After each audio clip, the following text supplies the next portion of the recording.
Halo gengs, selamat datang di Zona Donghua Channel. Kali ini Mimin akan membahas spoiler Soulland 2. Buat kalian yang baru join, jangan lupa like, comment, dan subscribe, dan nyalakan notifikasinya agar kalian selalu update konten-konten terbaru dari Mimin tentunya. Oke, nggak usah lama-lama, langsung aja kita ke spoilernya. Let's go! Pegunungan Mingdou masih sunyi senyap, dan berbagai macam alat pengintai jiwa terbang berirama di latar belakang. Huo Yuhao bisa merasakan kegembiraan sekaligus kecemasan yang intens. Dan inderanya terus meningkat saat ini, ia bahkan bisa merasakan potensinya terus-menerus dilepaskan dalam keadaan seperti itu. Sungguh fantastis jika saya bisa terus seperti ini. Huo Yuhao mengerti bahwa kultivasinya mungkin akan meningkat lagi setelah ia berhasil dalam misi ini.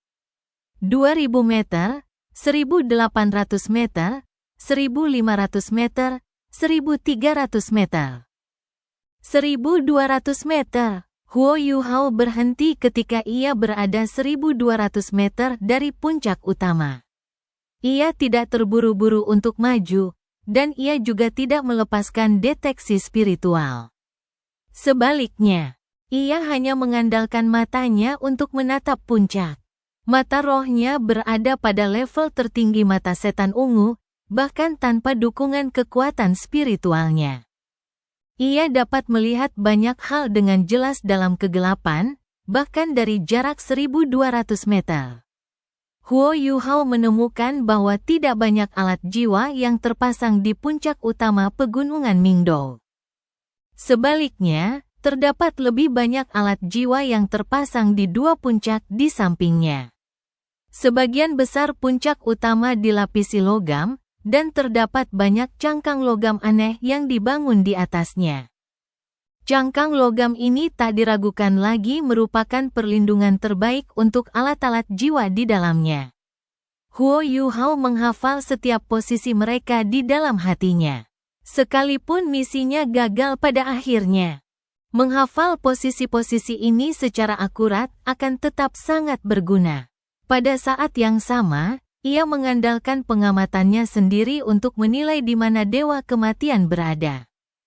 Ia sedang mengintai Dewa Kematian, dan akan lebih baik jika ia bisa merusak atau menghancurkannya, karena itulah tujuan terpenting ekspedisinya. Dewa Kematian tidak sulit ditemukan. Huo Yuhao segera melihat kubah logam setengah bola di puncak utama. Kubah logam ini berdiameter sekitar 10 meter, dan seluruhnya berwarna abu-abu metalik. Kubah itu tidak mencolok atau terlihat jelas baik siang maupun malam, tetapi Huo Yuhao dapat merasakan jiwanya bergetar saat melihatnya. Indra perasa Huo Yuhao masih sangat peka meskipun kubah logam itu tidak memancarkan gelombang kekuatan jiwa. Apa ini? Jelas tekanan mengerikan yang dihasilkan secara alami oleh sesuatu yang mengerikan. Seharusnya ada di sana. Aku akan menyelesaikan setengah dari tugasku jika aku bisa mendekatinya. Dewa Kematian memang kuat, tetapi posisinya strategis, dan tidak akan memberikan efek yang diinginkan jika didekati. Dewa Kematian lebih baik dalam menyerang dari jarak jauh, sekuat apapun. Dan tidak maha kuasa. Huo Yuhao menarik napas dalam-dalam dan mulai bergerak lagi. Ia menahan napas, lalu melangkah maju sedikit demi sedikit. Warna-warna emas mawar berkelap-kelip di mata takdirnya saat ia menatap apa yang ada di depannya. Penghalang spiritual itu tidak memiliki bentuk atau rupa. Dan bahkan Huo Yuhao pun tidak dapat mendeteksi penghalang spiritual tersebut dengan kekuatan spiritualnya tanpa menyentuhnya. Namun, ia akan langsung ketahuan jika menyentuhnya. 1200 meter, 1100 meter, 1050 meter. Ia terus maju sedikit demi sedikit, hingga hampir sampai. Huo Yuhao berhenti ketika ia berada sekitar 1020 meter dari puncak utama. Huo Yuhao sepenuhnya mengandalkan ingatannya dari ekspedisi sebelumnya untuk mencapai titik ini. Tetapi ia tidak yakin dengan beberapa puluh meter terakhir. Ia mengambil risiko, Jadi ia memutuskan untuk menjaga risikonya dalam batas yang dapat ia kendalikan. Huo Yuhao diam-diam melepas sayap kulit di tubuhnya, dan senyum tipis muncul di wajahnya.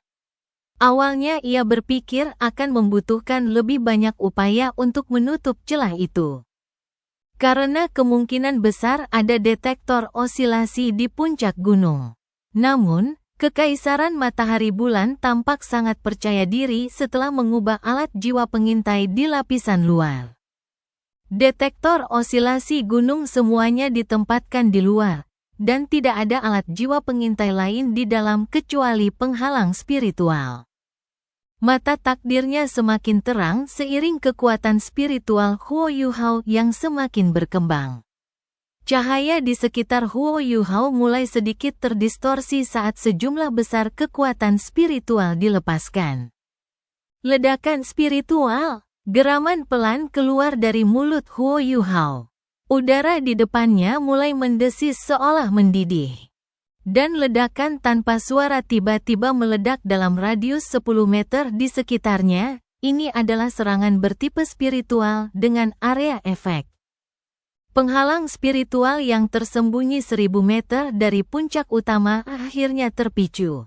Penghalang itu mengeluarkan dengungan tumpul saat muncul sekitar 10 meter dari Huo Yuhao. Penghalang spiritual itu beriak hebat di bawah pengaruh ledakan spiritualnya. Breng, breng, suara alarm melengking segera terdengar di puncak gunung. Ekspresi Huo Yuhao tetap tidak berubah. Pada titik ini, tak ada gunanya lagi menggunakan imitasi untuk menyembunyikan posisinya. Cahaya keemasan dan ungu berkelebat di mata takdir di dahinya. Dan seberkas cahaya keemasan keunguan melesat keluar darinya saat langit berangsur-angsur berubah menjadi emas mawar, sementara cahaya menyilaukan bertabrakan dengan ganas dengan penghalang spiritual. Perlu diketahui bahwa Manik Buldou Luo Wang Yiheng menerima hantaman hebat dari serangan Huo Yuhao, dan alat jiwa tipe spiritual defensifnya langsung hancur. Meskipun penghalang spiritual di sekitar puncak utama pegunungan Mingdou sangat kuat, masalah utamanya adalah area yang terlalu luas. Oleh karena itu, kekuatan pertahanan posisi lokal manapun tidak akan mampu mencapai standar alat jiwa kelas 9. Wos, sebuah lubang berdiameter 1 meter muncul di penghalang spiritual itu. Terbuka seperti balon yang tertusuk. Namun, penghalang spiritual ini sungguh mengesankan, lubang itu dengan cepat meregang menutupi celah-celah yang telah ditembus.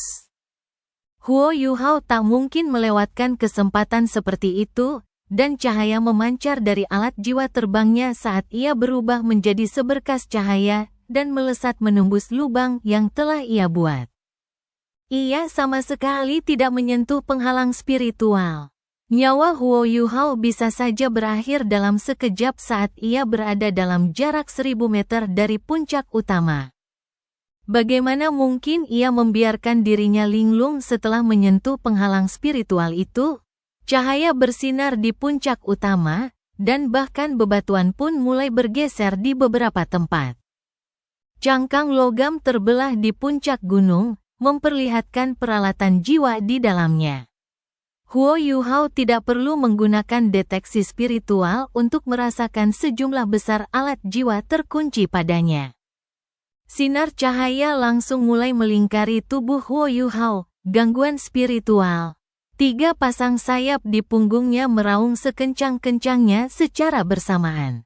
Dan ia menyalurkan kekuatan jiwa sebanyak mungkin. Selain 2 baris pendorong jiwa yang melesat, semuanya mendorongnya bagai bintang jatuh saat ia langsung menuju puncak utama. Ia langsung menuju Dewa Kematian. Begitu berada di dalam penghalang spiritual, Huo Yuhao merentangkan deteksi spiritualnya ke setiap sudut. Target utamanya tetaplah puncak gunung. Ia ingin melihat seperti apa sebenarnya Dewa Kematian itu. Sebuah alat jiwa berbentuk kerucut perlahan-lahan menyembul dari dalam cangkang setengah bola. Alat jiwa ini berwarna merah tua, dan cahaya dari semua alat jiwa di sekitarnya tampak meredup saat kemunculannya. Gelombang kekuatan jiwa yang mengerikan berdesir keluar darinya. Dan begitu kekuatan spiritual Huo Yuhao menyentuhnya, rasa sakit yang hebat dan menusuk muncul jauh di dalam jiwanya. Huo Yuhao melolong kesakitan dan hampir tak mampu mengendalikan diri hingga hampir terjatuh. Ia menarik kembali deteksi spiritualnya seolah-olah baru saja menyentuh logam merah membara. Ini adalah pertama kalinya Huo Yuhao mengalami sesuatu seperti ini. Dia tidak terlihat semenyedihkan itu bahkan saat dia berhadapan dengan dewa binatang. Itu, Huo Yuhao dengan susah payah menyalurkan jiwa dan kekuatan spiritualnya saat ekspresinya berubah menjadi ketakutan, dan pada saat yang sama, dia mencoba yang terbaik untuk menjaga keseimbangannya. Cahaya dari alat-alat jiwa di puncak gunung meletus bersamaan. Gumpalan besar sinar jiwa dan peluru meriam menyelimuti Huo Yuhao. Mereka tidak peduli dengan domain interferensi spiritualnya, mereka hanya melancarkan serangan ke area yang sangat luas. Huo Yuhao segera menarik kembali deteksi spiritualnya. Meskipun rasa sakit yang hebat itu masih membelah kepalanya, ia tak peduli saat ini. Ia menjaga deteksi spiritualnya dalam jarak tertentu di sekitar tubuhnya sambil terus berkedip. Ia tidak lagi menyerbu ke arah puncak utama. Sebaliknya, ia dengan cepat menukik ke bawah. Menghindari semua serangan mematikan itu terlebih dahulu adalah langkah yang paling bijaksana. Asal-usul spiritual cacing es Sky Dream mulai berpengaruh dalam pikiran Huo Yuhao saat kekuatan spiritual yang lembut memelihara lautan spiritualnya untuk mengurangi penderitaannya. Namun, Huo Yuhao sangat terpengaruh saat ia bersentuhan dengan benda itu. Tubuhnya masih sedikit melambat, dan ia masih tidak menghindari salah satu sinar jiwa. Sinar jiwa itu mengenai sisi lengannya. Dan hantaman itu membuatnya berputar di udara seperti gasing. Itu adalah sinar jiwa kelas 7. Untungnya, dia dilindungi oleh solo battle armor. Kalau tidak, sekuat apapun dia pasti terluka akibat pukulan itu. Situasinya lebih buruk dari yang ia bayangkan, dan faktor terpenting dari semuanya adalah kekuatan Dewa Kematian melebihi ekspektasi Huo Yuhao. Pada saat ini, menara runcing berwarna merah tua itu tegak lurus, dengan cahaya merah tua redup berputar di sekelilingnya. Namun, menara itu tidak menembaknya. Jelas, bagi orang yang mengendalikan Dewa Kematian, Huo Yuhao tidak layak menembak Dewa Kematian. Tepat ketika Huo Yuhao benar-benar terdesak dan hendak menggunakan teleportasi instan untuk meredakan situasi, seberkas cahaya ungu tiba-tiba bersinar dari balik punggungnya, dan serangkaian suara berderak muncul di langit. Sepetak peluru meriam jiwa yang menyapu langit meledak di suatu tempat. Sebuah kekuatan lembut menarik Huo Yuhao dan menyeretnya secara horizontal. Keluar dari pusat ledakan, sosok ramping muncul dari udara tipis di belakangnya, dan Huo Yuhao tertegun tak bisa berkata apa-apa saat dia mendongak. Orang yang tiba-tiba muncul untuk menyelamatkannya, sungguh mengejutkan, adalah Tang Wutong. Ia tampak sangat glamor saat itu, sayap kupu-kupu naga bercahaya membentang di belakangnya. Tak diragukan lagi, dialah yang melepaskan cahaya ungu itu. Bagaimana kau bisa ada di sini? Huo Yuhao tak kuasa menahan diri untuk bertanya. Bahkan dalam mimpinya pun, ia tak menyangka Tang Wutong akan mengikutinya ke sini. Namun, ia sama sekali tidak merasakan apapun sebelumnya. Sungguh tak masuk akal. Tang Wutong terkikik dan berkata, "Bukan apa-apa. Aku punya bakat alami, dan aku mengikutimu masuk, itu saja. Kau pasti sudah jadi sasaran tembak kalau bukan karena aku. Apa yang harus kita lakukan selanjutnya?" Huo Yuhao bahkan tidak repot-repot bertanya kepada Tang Wutong tentang kemampuan bawaan apa itu. Di saat yang sama, intervensi dan penundaan Tang Wutong yang tepat waktu memberi cacing es mimpi langit cukup waktu untuk meredakan rasa sakit yang menusuk di lautan spiritualnya. Huo Yuhao menyeret Tang Wutong dan dengan cepat menariknya menuju puncak gunung. Rasanya mustahil untuk mengusirnya saat ini. Aku hanya bisa terus menyelesaikan tugas ini dan berusaha sekuat tenaga untuk bertahan hidup di tengah semua bahaya. Nyali kamu terlalu besar. Huo Yuhao menggeram dengan marah saat dia melaju menuju puncak gunung dengan kecepatan tercepat yang dia bisa. Pantas saja dia diam saja sepanjang waktu dan tidak bersuara ketika semua orang meminta untuk ikut ekspedisi ini. Dia memang sudah punya rencana. Huo Yuhao sebelumnya sangat tenang, tapi sekarang dia mulai merasa sedikit panik. Musuh mereka tak peduli dengan kondisi pikiran mereka. Sinar-sinar jiwa saling bersilangan bagai jaring kematian, terus menyapu ke arah mereka berdua. Sinar-sinar jiwa ini semuanya kelas 7 ke atas. Dan kemungkinan besar akan terkunci jika terkena sekali saja. Huo Yuhao mengerahkan domain interferensi spiritual dan deteksi spiritualnya hingga mencapai level tertinggi. Ia menyeret Tang Wutong sambil menghindar dan berdansa di udara, lalu mereka terus terbang mendekati puncak gunung. Mereka harus naik ke atas gunung. Huo Yuhao berada 1000 meter jauhnya ketika ia memulai serangannya, dan kini hanya tersisa 500 meter. Rencananya akan berhasil selama ia berhasil melewati 500 meter terakhir. 400 meter, tepat saat Huo Yuhao mengandalkan kecepatan luar biasa dan kemampuan penilaiannya untuk terus maju. Alat jiwa berbentuk bola di puncak gunung tiba-tiba melepaskan lapisan cahaya oranye merah. Lapisan cahaya ini meluas keluar, dan dengan cepat menjadi lapisan cahaya. Huo Yuhao memang bisa menghindari sinar jiwa dan peluru meriam, tetapi serangan area yang mengunci setiap sudut juga sia-sia. Cahaya dingin berkelap-kelip di matanya saat ia mengayunkan tangan kanannya, dingin tak tertandingi, pedang permaisuri. Cahaya pedang biru tua meledak ke dunia saat menebas dengan ganas ke film. Dan yang melampaui dugaan semua orang adalah kenyataan bahwa pedang itu benar-benar terpotong, namun masih bertabrakan dengan tubuh Huo Yuhao dan Tang Wutong, tetapi tidak meledak. Ini, mata Huo Yuhao terpejam. Ini jelas cahaya perlawanan. Ya, ini cahaya perlawanan. Benda ini sendiri tidak memiliki kekuatan ofensif, tetapi sangat ulet. Dan menggunakan tenaga pendorong untuk mendorong musuh-musuhnya lebih jauh. Ini adalah alat jiwa yang biasanya digunakan para insinyur jiwa dalam pertempuran melawan para master jiwa. Kecuali ini pertama kalinya dia melihat cahaya perlawanan dengan area efek sebesar itu.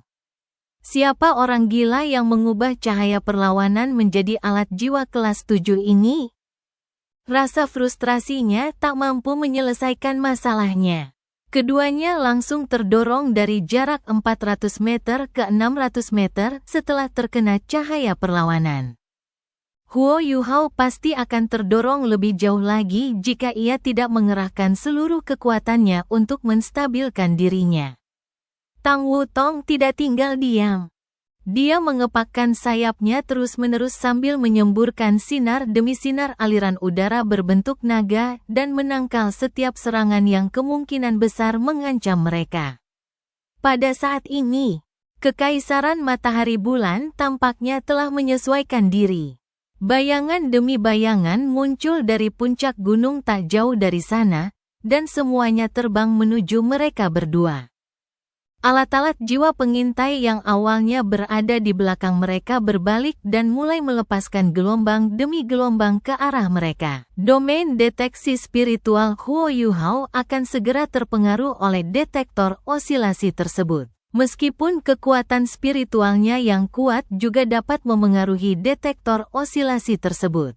Jangkauan dan jangkauan Huo Yuhao jauh lebih kecil.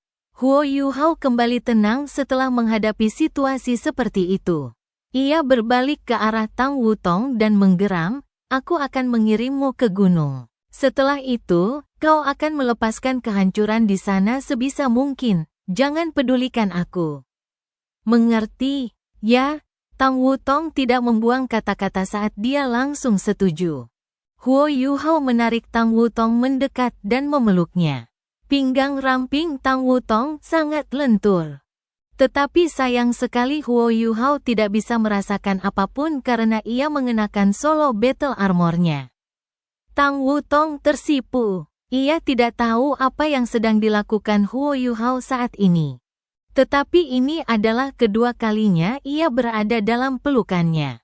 Ia tidak semarah sebelumnya, dan terkejut menyadari bahwa ia bahkan tidak merasa malu. "Jaga dirimu, dan cari satu orang untukku," teriak Huo Yuhao saat cahaya biru meletus dari solo battle armor-nya. Cahaya biru itu berkilat saat menyelimuti Tang Wutong. Dan sosok anggunnya terlontar dari tubuhnya bagai peluru meriam. Kemampuan yang disertakan dengan solo battle armor, transport. Kemampuan ini memungkinkan Huo Yuhao mengubah kekuatan jiwanya untuk menyelimuti tubuh fisik apapun sebelum mendorongnya keluar. Kekuatan pendorong ini sangat besar, tetapi tidak akan membahayakan tubuh yang dipindahkan sama sekali. Alasan mengapa kemampuan jiwa ini dipasang pada solo battle armor-nya adalah agar ia dapat membantu rekan satu timnya mencapai posisi yang ditentukan selama pertempuran kelompok. Kemampuan ini hanya dimiliki oleh Xuan Ziwen, dan Kekaisaran Matahari Bulan tidak memiliki insinyur jiwa yang dapat membuat pengangkut jiwa. Setelah tubuh Tang Wutong terdorong ke arah gunung, kekuatan jiwa yang mendorongnya maju secara alami berubah menjadi lapisan pelindung. Ia bergerak hampir secepat peluru meriam.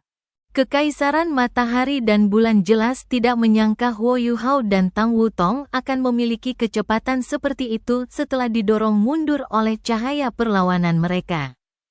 Kecepatan ini sebanding dengan kecepatan seorang titled Douluo. Namun, Huo Yuhao menjadi sasaran empuk setelah kepergian Tang Wutong. Gumpalan peluru meriam dan sinar jiwa yang sangat besar melesat ke arahnya. Detektor osilasi di belakang Huo Yuhao telah menyelesaikan penyapuannya pada saat yang bersamaan. Meskipun tidak dapat menguncinya secara tepat, mereka dapat mengurangi perkiraan lokasinya hingga 10% dari area target sebelumnya. Oleh karena itu, Huo Yuhao sepenuhnya terperangkap dalam rentetan serangan. Huo Yuhao menghilang di udara dengan kilatan cahaya, lalu muncul kembali 50 meter jauhnya. Teleportasi instan. Keterampilan jiwa ini tidak dapat digunakan berulang kali, tetapi Huo Yuhao akhirnya menggunakannya pada saat yang genting itu. Tang Wutong sudah mendekati puncak utama.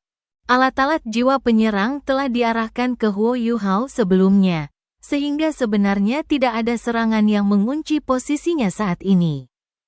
Sebagian besar alat jiwa pertahanan di puncak utama akan kehilangan efektivitasnya begitu dia tiba di puncak utama. Huo Yuhao dapat merasakan bahwa beberapa peralatan jiwa yang kelas 8 atau lebih telah selesai diisi dayanya. Dan dia harus menghadapi rentetan serangan yang benar-benar tak terhentikan di saat berikutnya. Cepat, Wutong! Dia butuh Tang Wutong untuk mencari musuh. Dan dia akan menggunakan perpindahan Xuanwu yang dia gandakan dari Susansi untuk mengubah dirinya. Pada saat ini, kedua mata Huo Yuhao tiba-tiba terpejam. Dan matanya dipenuhi rasa takut. Alasannya adalah karena seberkas cahaya merah tua ditembakkan tanpa suara dari menara runcing berwarna merah tua yang telah berdiri tegak. Dan langsung mengarah ke Tang Wutong. Dewa kematian sedang menyerang Wutong. Huo Yuhao bisa merasakan bulu kuduknya berdiri. Meskipun ia tahu Tang Wutong bukan Wang Dongel, mereka tetap terlihat identik, terlebih lagi, ia masih menyimpan secercah harapan di hatinya bahwa mereka adalah satu dan sama. Huo Yuhao telah menyaksikan betapa dahsyatnya Dewa Kematian ketika ia melepaskan kekuatannya. Saat itu, seberkas cahaya putih menyilaukan muncul, tetapi kali ini sinarnya berwarna merah, dan sepertinya tidak mampu menjangkau area seluas cahaya putih sebelumnya. Namun, bagaimana mungkin ia membiarkan Tang Wutong terkena serangan seperti ini? Dia hampir tidak ragu saat melepaskan keterampilan jiwa yang telah digandakannya, Xuanwu Displacement.